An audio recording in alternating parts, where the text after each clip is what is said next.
As a mere mortal, I have a passion for Greek mythology, the allegorical tales filled with love, adventure, heroism, sex, art, and abs has always appealed to me. Its influence on art, literature, and human understanding is immeasurable, and there's a story to tickle anyone's fancy. Today, I'm going to share with you who I, a married mortal, wedded to, ironically, a man whose butt in particular could only be fashioned by the gods, would kiss, marry, or avoid if I was so inclined. Let's get Hellenistic. So speaking of fancy tickling, I'm going to start off with the celestial cutie I would likely steer clear of, the great bearded one himself, Zeus. Yeah, but he's the boss I hear you worship, but see, that would totally mean his concentration would be on his Olympian duties, which is amazing he could get anything done with the amount of side chicks this guy had kids with. We're talking dozens. 92 according to some interpretations, and sure, among them were luminaries such as Athena, Artemis, Apollo, and some dude called Hercules. He also had a habit of ingesting his kids or baby mamas, and not to kink shame, but also for taking on bull form to get his anthropomorphic freak on. I'll let you insert a horny joke here if you like. So from the head of the Olympian pantheon, who can't keep his pants on, we head to my kiss option. Spoiler alert, I'm not into beards. I'm all for non-follically framed lips and smooth cheeks. And with that in mind, it's on to Uranus, the god of the sky. Now he, like most of the Greek gods, had a chin strap situation going on, but this can be forgiven considering he's someone to look up to.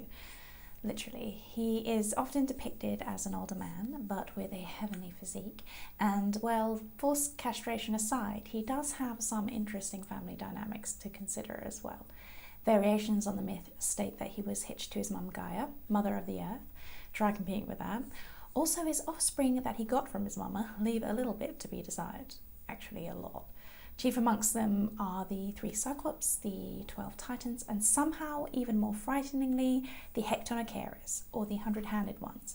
65 mouths to feed makes for a pretty hectic home life, so his mother-loving ways and questionable genetics mean that I'd maybe give him a smooch and then get the Hades out of there. So for tying the toga, I'd have to go with Hephaestus. I've always had a soft spot for old Hef. A talented craftsman. Depending on the story, he was either born with disabilities and with less than chiseled features, and cast by Hera, his mum, from Mount Olympus into the ocean, where he learnt to make sea bling out of coral and pearls, so the guy knows how to make good out of a bad situation.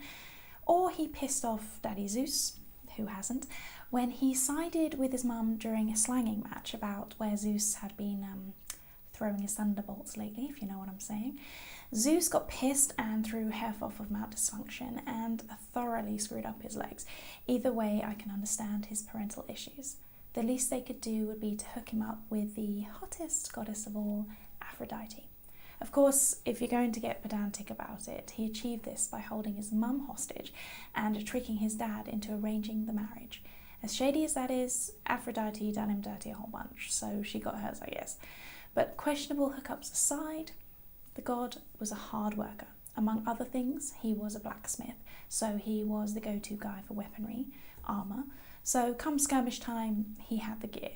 He was generous too, always making gifts for the gods, humans, and himself. The guy lived in a palace of gold, and his talents were unmatched.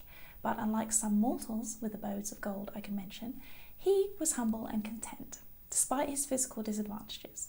He also made the first human woman, Pandora, she of the box-opening fetish fame. I'll leave it up to you to decide whether that's a good thing or not. His kids with Miss Drops Her Toga were, among others, the goddesses of prosperity, friendliness, and Eupheme, the goddess of being well-spoken. So that's some top-notch progeny. Couple that with him being responsible, or at least associated with fire, pretty important, and the amazing lava bugles that are volcanoes, then you've got a prime candidate for a pretty awesome spouse, as Greek gods go. Thank you for joining me on this very important topic. Next time, maybe demigods and perhaps the monsters. Not sure if I swing that way.